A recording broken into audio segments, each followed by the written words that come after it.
Salut à tous et bienvenue dans Nantes Foot, votre rendez-vous hebdomadaire qui décrypte toute l'actu des Canaries. Ravi de vous retrouver pour cette nouvelle émission ce soir avec deux habitués sur ce plateau. Nassim Badri, ancien joueur du FC Nantes. Bonsoir Nassim.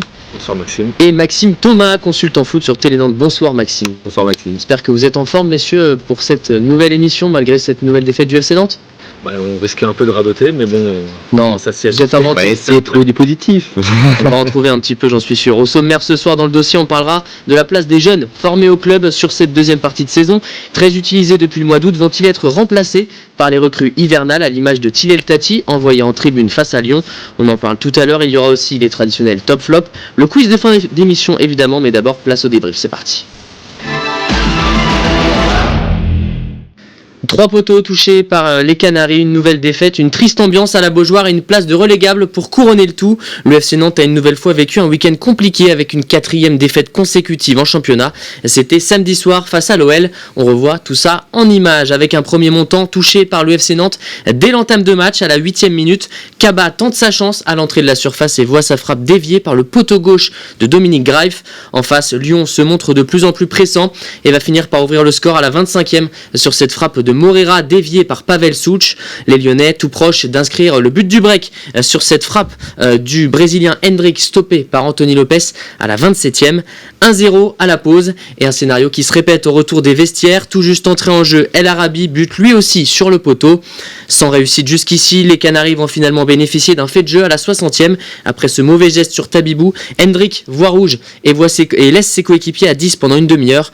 Malgré leur supériorité numérique et 8 tirs dans la dernière demi-heure, les Nantais ne trouvent pas la solution et finissent par toucher le poteau une 3e fois sur cette frappe contrée de Guirassy. Battu 1-0, le FC Nantes enchaîne une 4e défaite consécutive en championnat. On écoute tout de suite la réaction du capitaine Anthony Lopez après la rencontre. Même si elle a défaite, j'ai envie de vous dire que je suis très fier de l'équipe, de ce qu'elle a pu montrer ce soir.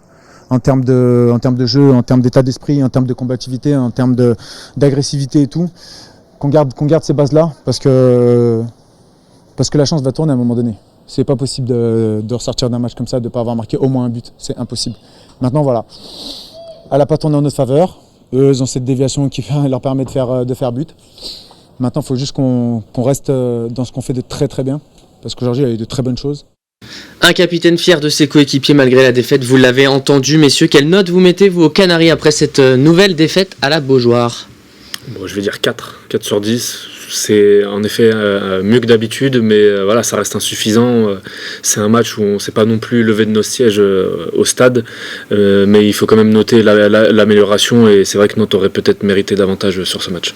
4 sur 10 pour Nassim, combien pour vous Maxime ? Je vais dire 5, juste pour le côté état d'esprit qui était quand même plus marquant. On sentait qu'il y avait plus d'envie que sur les derniers matchs. On a peut-être vu un peu plus de phases de jeu, mais voilà, je pense qu'il manque encore beaucoup de choses dans cette équipe. J'avais une question un peu provocatrice, est-ce que c'est pas la plus belle défaite de la saison ? C'est vrai que dans un contexte un petit peu morose, il faut bien trouver des lueurs d'espoir et une once de positivité autour de cette équipe. Voilà, moi je reste quand même...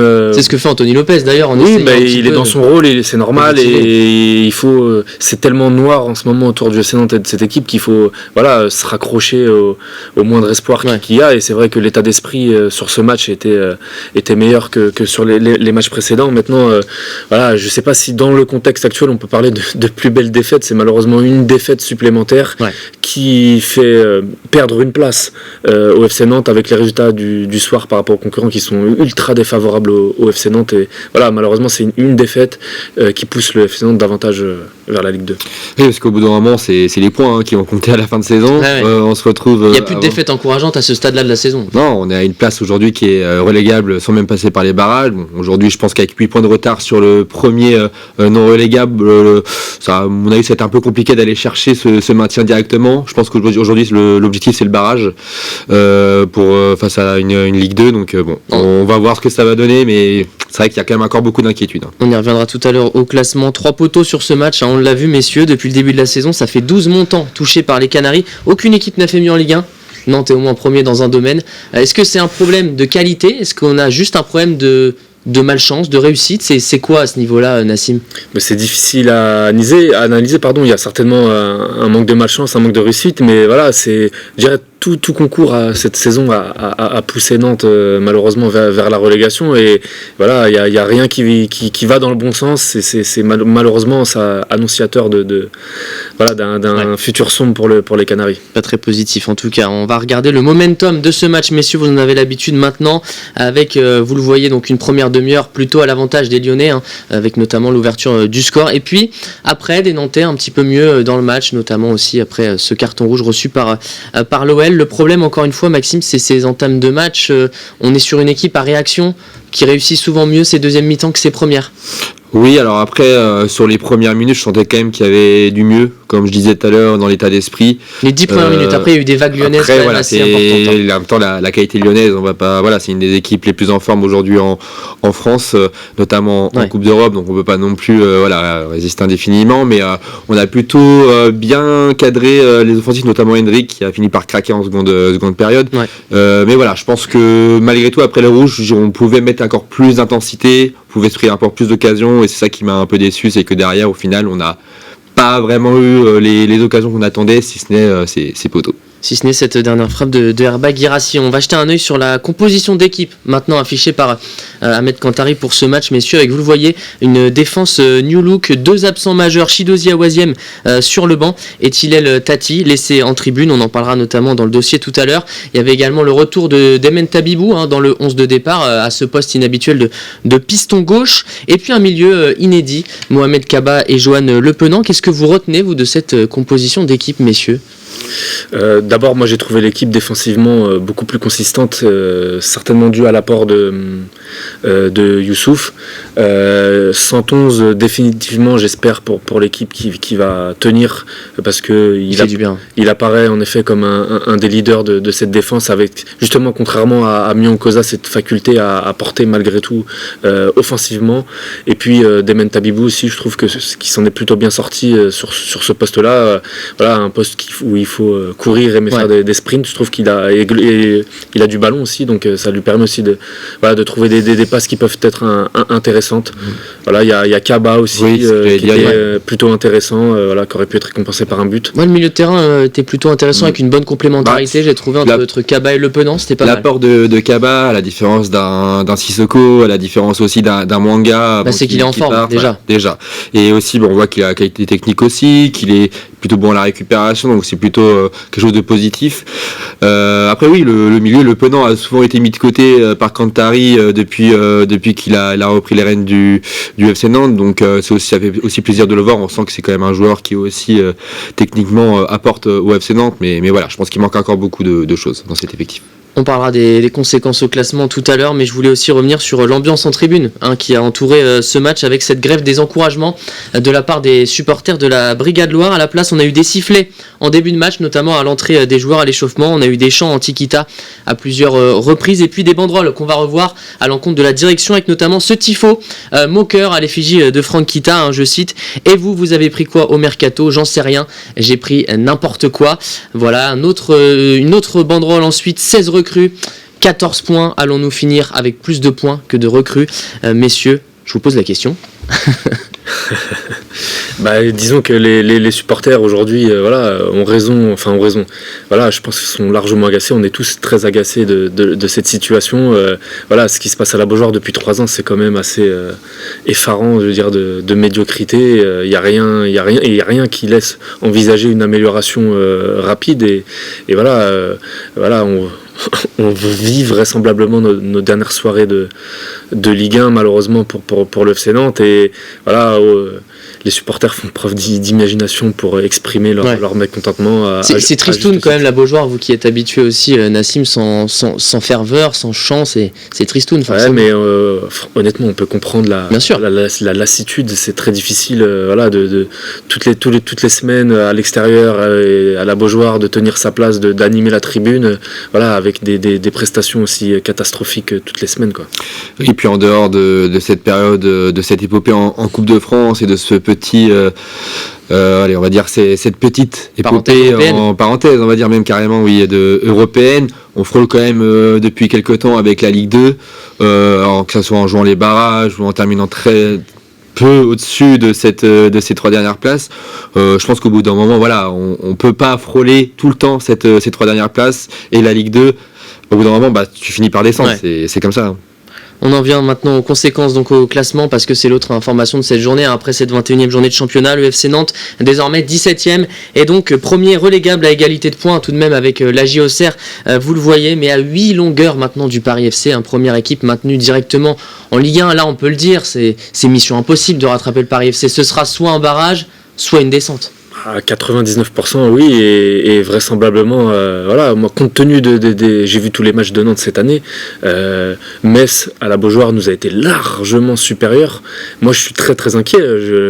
Si ça se poursuit sur cette dynamique, le FC Nantes va finir dernier, et bon dernier, et pas à quelques points de Metz. Je pense qu'il va y avoir un vrai écart si ça se poursuit de cette façon. Metz qui se réveille, et d'ailleurs, le match et leur prestation contre Lille en témoignent. On sent plus d'envie. Ils ont aussi également recruté quelques joueurs cet hiver.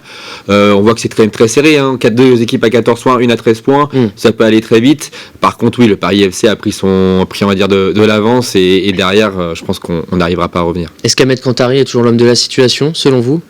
On peut redire ce qu'on a dit ici il y a 2 semaines. Aujourd'hui, l'analyse comptable de son bilan, elle est mauvaise. 5 défaites en 6 matchs de championnat. Voilà, il ne s'est rien passé. Alors certes, il y a eu un 30 très bonnes premières minutes au Vélodrome et un match plutôt correct face à Lyon, mais voilà, il ne faut pas oublier les autres matchs qui ont été absolument cataclysmiques pour cette équipe, et je crains malheureusement, et je le répète, que Kantari ne soit pas l'homme en capacité de maintenir cette équipe. Oui, pour moi ça manque d'un même coach, si je lui souhaite évidemment, d'un coach d'expérience quand même. Je pense que donner les rênes comme ça à Kantari, quand on voit les joueurs dans l'état d'esprit dans lequel il les a récupérés, le nombre de recrues qu'il y a pu avoir cet hiver, c'est-à-dire qu'il faut repartir entre guillemets à zéro. À mon avis, ça va être compliqué. On en parlait avant l'émission, Maxime, et justement là il a entre guillemets son effectif renforcé à l'issue de ce mercato. Oui, là il va pouvoir être jugé vraiment sur les prochains matchs. Je pense qu'il joue très gros sur les 2 prochains matchs face à Monaco, et surtout face au Havre, où il faut absolument éviter une nouvelle défaite à la Beaujoire. Un coup d'œil justement sur ce calendrier à venir pour les Canaries, avec, vous le disiez, un match dès vendredi sur la pelouse de l'AS Monaco, la réception du Havre ensuite, il y aura après un déplacement à Lille, et puis une nouvelle réception du SCO d'Angers le 7 mars prochain. On passe au top flop. Et cette semaine, un joueur s'est imposé de lui-même dans la catégorie des flops. Il a fait l'unanimité sur ce plateau dès sa 2e titularisation en Ligue 1. Il s'agit du défenseur central libyen Ali Youssouf, le nouveau patron de la défense, Nassim. En tout cas, c'est ce qui laisse présager, compte tenu de ces deux prestations plutôt solides. À mon sens, sur ces 2 matchs, il a montré qu'il était au-dessus d'Awaziem et surtout de Thilel Tati, qui malheureusement coûtait des buts et faisait des grosses erreurs à tous les matchs. C'est un joueur qui me semble, malgré le contexte assez difficile, alors peut-être qu'il en était vraiment très éloigné, donc il n'en a pas forcément conscience, mais il arrivait, je trouve, il apporte beaucoup de sérénité dans cette défense qui en avait cruellement besoin. Et moi, je suis agréablement surpris par rapport à ce que j'ai vu de lui jusqu'à présent. Il y a quelque chose qui m'a surpris en regardant un peu ses stats avant le match, on va le voir sur la heatmap, c'est un positionnement assez haut sur le terrain. Alors est-ce que c'est le contexte du match, ou est-ce que c'est que c'est un joueur aussi qui aime bien progresser, balle au pied ? Je pense que c'est son style aussi. On l'a vu monter des fois très haut pour récupérer le ballon sur des passes en plein axe des Lyonnais. Mais oui, c'est un joueur quand même très, très rassurant de ce qu'on a pu voir. Plus rassurant que la plupart de nos centraux cette saison. On va espérer qu'il va continuer sur cette lignée-là, mais on pouvait se dire que venant du ça avait commencé africain, comme ça aussi avec Awaziem en début de saison. Oui, mais venant des clubs africains, on pouvait se dire qu'il était encore un peu juste pour la Ligue 1. Pour l'instant, c'est celui qui a montré qu'il avait sans doute le niveau. 72 ballons touchés pour Ali Youssouf et 100% de duels aériens gagnés pourvu que ça dure. Messieurs, on passe au flop, et après cette défaite, Maxime, vous, c'est l'attaquant Mostafa Mohamed qui vous a déçu. Le Pharaon sorti d'ailleurs dès la mi-temps par le coach Ahmed Kantari. C'est surtout en fait son utilisation plus que sa prestation. On lui lançait souvent des ballons devant, il a perdu beaucoup de ses duels, il s'est retrouvé beaucoup à terre. Maintenant, est-ce qu'on peut vraiment lui en vouloir, puisque on l'a dit, il a eu très peu de bons ballons à exploiter. Je suis même pas sûr qu'il frappe au but. Enfin, c'est quand même compliqué pour lui cette première mi-temps, et je pense que Kantari a voulu changer un peu on va dire le système, en tout cas le rôle que pouvait avoir l'attaquant de pointe en la personne d'El Arabi, qui a pour moi été un peu plus impactant. Deux profils différents en effet. Ça vous a surpris de voir sortir comme ça dès la pause Mostafa Mohamed, qui a perdu 10 ballons sur la première période? C'est vrai qu'il a raté sa première mi-temps. Maintenant voilà, c'est vrai que je m'attendais pas. On voit là sur cette hitmap, très peu d'impact finalement, très peu de zone. Oui, il a loupé ce match, il n'y a rien à dire. Maintenant, il faut aussi remettre en perspective la réalité de ce match, c'est-à-dire il recevait, pardonnez-moi l'expression, mais des saucisses tout le match avec des duels aériens. Ouais. Maintenant, c'est vrai on peut s'attendre, compte tenu de son profil, à ce qu'il soit un peu plus performant, notamment en pivot et dans l'impact aérien. C'est vrai que c'est pas un métier facile d'être attaquant de pointe Je pense que c'est très compliqué. Au FC Nantes. On termine avec votre flop à vous, Nassim, et il s'agit du défenseur Kelvin Amian, qui enchaînait, écoutez bien, sa 23e titularisation de la saison. Je trouve que c'est un joueur qui est passé entre les mailles du filet, entre guillemets, depuis le début de la saison. Voilà, c'est un joueur très peu influent sur cette équipe. Il est trop neutre, il apporte pas grand chose offensivement, il apporte pas grand chose défensivement, il se fait souvent prendre aussi dans le dos. Voilà, faut pas oublier qu'il était censé être le capitaine de cette équipe en début de saison. Voilà, on a vu ce que ça a donné. C'est compliqué. On m'a toujours dit dans le football de haut niveau, c'est très exigeant, et malgré des performances en demi-teinte, c'est un joueur qui enchaîne les titularisations. Voilà, ça fait partie de ces énigmes dans le foot, quoi. Merci beaucoup pour ces top flops. On passe au dossier de la semaine. C'est une stat qui peut paraître anodine, mais qui pourra en dire long sur la suite de la saison. Samedi, face à Lyon, le FC Nantes a joué 25 minutes sans aucun joueur formé au club sur le terrain. Une situation inédite depuis le mois d'août. Alors va-t-il falloir s'y habituer? Les recrues vont-elles remplacer les joueurs formés au club sur le terrain? On en parle ce soir dans le dossier de la semaine. Et on commence par ce choix qui a surpris tout le monde à la Beaujoire à l'annonce de la composition des équipes. Le jeune défenseur Tilel Tati, laissé en tribune par le coach Ahmed Kantari. Une première cette saison après 18 titularisations pour le jeune joueur de 18 ans. Alors pourquoi ce choix? La question a été posée à l'entraîneur nantais. Écoutez sa réponse.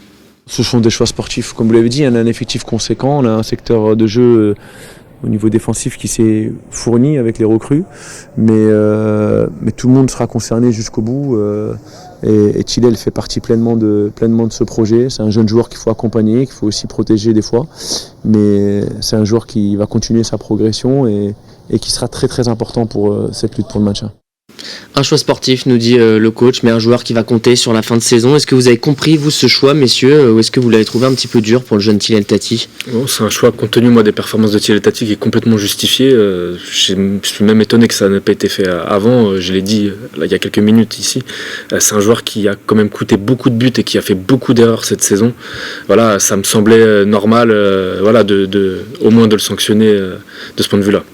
Oui, si ce n'est avoisième, je pense que de toute façon la défense a eu beaucoup de défaillances cette saison. Tilel Tati avait sans doute bien commencé la saison, mais petit à petit on a vu quand même ses limites. Il est encore très jeune, il a que 17 ans.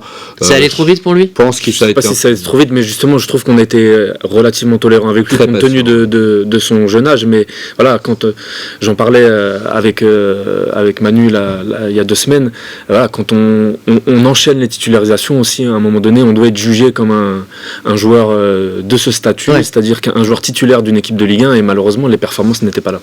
Il paye donc selon vous sa baisse de niveau? Est-ce qu'il paye pas aussi le mercato nantais, le mercato XXL avec beaucoup de joueurs qui sont arrivés et donc qui petit à petit vont peut-être faire disparaître comme ça les jeunes de l'effectif? Peut-être que Kantari compte maintenant sur de l'expérience plutôt que sur des jeunes. On a bien vu Koza, Ali Youssouf, Amian. Alors on sait très bien que Koza et Amian, leurs prestations sont quand même aussi plus que limites depuis le début de saison. Il n'y a pas que Tati, on va pas lui mettre tout sur le dos. Mais malgré tout, il a fait ces choix-là et aujourd'hui, Koza, Amian et notamment eux ont plus d'expérience que Tati, et Ali Youssouf qui confirme sa bonne prestation contre Lorient qui a démarré. Donc non, je pense que oui, Tati, voilà, il reste jeune, il a encore beaucoup de progrès à faire. Je pense qu'on en a fait un petit peu trop cette saison sur lui. Ça demande encore de la patience et il doit encore progresser sur beaucoup de points. Vous pensez qu'il reviendra dans le groupe? On imagine quand même. Il est jeune, j'espère évidemment qu'il aura d'autres possibilités de montrer tout son potentiel. Voilà, reste à savoir aussi s'il va rester au club compte tenu de sa prétendue potentielle valeur marchande. Parce qu'il a eu des offres de Chelsea notamment voilà, à la fin du en cas de mercato. relégation, ça peut être une manne financière non plus, qui n'est pas négligeable. Donc voilà, à voir. On a vu aussi Bamed Duff, le jeune milieu de terrain qui a été renvoyé en réserve la semaine passée. Là, il était blessé pour ce match. Ça semble bien bouché aussi pour lui au milieu de terrain. Il va falloir s'y habituer à avoir moins de jeunes dans cette équipe. Nassim. Après, Ouais. je t'en prie. Oui, Bamed Duff, il a un peu un poste où on n'a fait que recruter cet hiver. Hein. On a eu Sissoko. Bon, Mwanga est parti, mais Coquelin est revenu. On a eu Kaba qui est là, le Penant qui reprend un petit peu plus sa place. Donc compliqué pour Duff. Je pense comme lui, il est aussi jeune, donc il va avoir besoin aussi de progresser sur beaucoup de points. Je pense qu'il n'a pas été mauvais sur ses prestations, mais voilà, je pense que pour le coup, il compte vraiment quand tu arrives sur de l'expérience et beaucoup moins sur les jeunes. Et Duff n'en fait pas partie. D'autres joueurs également qu'on a pu voir en début de saison, Louis Leroux qui n'est pas entré en jeu sur ce match, Herba Guirassy apparu seulement sur la fin. Pareil, Nassim, c'est des joueurs qu'on va moins voir, vous pensez ? Guirassy, vraisemblablement qu'on le verra en effet sur des fins de match comme ça où il y a peut-être de la vitesse à apporter sur une défense fatiguée. J'espère qu'on verra Louis Leroux quand même davantage, puisque je pense qu'il a encore une carte à jouer au milieu, vraisemblablement avec le Penant autour de Kaba, à voir comment Kaba va évoluer dans cette équipe. Demen devrait aussi. C'est peut-être celui c'est ce que j'allais vous dire après, c'est peut-être celui qui a le plus une carte à jouer. Demen, je pense, sera amené à jouer Demen aussi Tabibou. régulièrement. Ouais, mais je pense que là, c'était surtout en attendant le retour vraiment en pleine forme de Machado. Le souci, c'est que je pensais que peut-être qu'avec la blessure de Machado, on allait peut-être avoir un Leroux qui jouerait peut-être plus à son piston gauche en fait. Mais bon, là, Tabibou a joué ce rôle. A priori, il devrait être établi assez vite, mais en dehors de ce poste-là, je sais pas si on verra vraiment Tabibou. Après, il est polyvalent, donc il a cette possibilité d'évoluer aussi, ouais. un peu sur tous les postes au milieu de terrain. Aussi. Si on prend un peu de hauteur là-dessus, en début de saison, Franquita parlait d'un projet jeune avec Luis Castro qui devait faire jouer les jeunes, etc., etc. Là, on n'est plus du tout dans ça, là, finalement, sur cette fin de saison. Tout a changé encore une fois. Écoutez, je pense que l'urgence au club et les ordres qui sont donnés, c'est tout faire pour maintenir le club. Donc, si à un moment donné, le coach Cantari estime qu'il faut se passer des jeunes, et je pense que le club se passera des jeunes, hein, et puis voilà. Et pour le maintien, vous pensez qu'il faut se passer des jeunes ou pas ? Ça, c'est compliqué. Est-ce que on va continuer avec les jeunes C'est l'éternel débat. Est-ce que c'est le moment de les faire jouer, est-ce que tu vas pas les cramer parce que tu vas continuer avec eux dans une ambiance quand même très compliquée où sur le terrain on a du mal à montrer des choses. Je sais pas. C'est dans la tête de Cantari. Je pense que c'est quand même l'expérience qui va primer au-dessus des jeunes et on verra sur les prochains matchs. La seule chose qui doit importer, c'est le niveau du joueur. Peu importe son âge. S'il doit jouer, s'il est performant, faut qu'il joue. Peu importe qu'il soit formé au club, pas formé au club. Et c'est là où on se pose la question sur les Amiens et les Cozzas dans ces cas-là. C'est le paradoxe. On parlait de Tati, mais c'est vrai que il faut pas que ce soit que les jeunes qui prennent parce qu'ils sont pas bons. Non, et c'est loin d'être les plus déméritants de cette équipe. Hein. En effet, quand on voit les performances de Cosa, de Amiens, et c'est des joueurs qui enchaînent malgré tout les titularisations. Donc il y a aussi peut-être des changements effectués à ce niveau-là.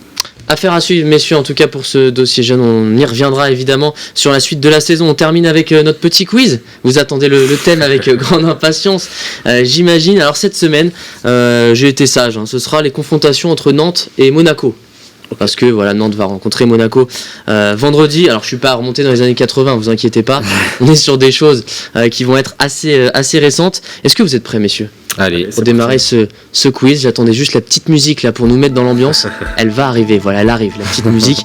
Et on va tout de suite commencer avec une première question. Quel joueur du FC Nantes, messieurs, a inscrit un doublé contre l'AS Monaco lors de la phase aller ? Il y a un Nantais qui a mis un doublé cette saison, oui, je vous l'apprends, on dirait, mais... Match aller, qui avait été assez prolifique en but. Non, c'est pas Mathis Sabline pour Maxime, et Nassim, vous tentez qui ? Je pensais pas que ce serait la plus dure, celle-là. Non, je sais pas. Ils ont fait un blackout sur cette saison.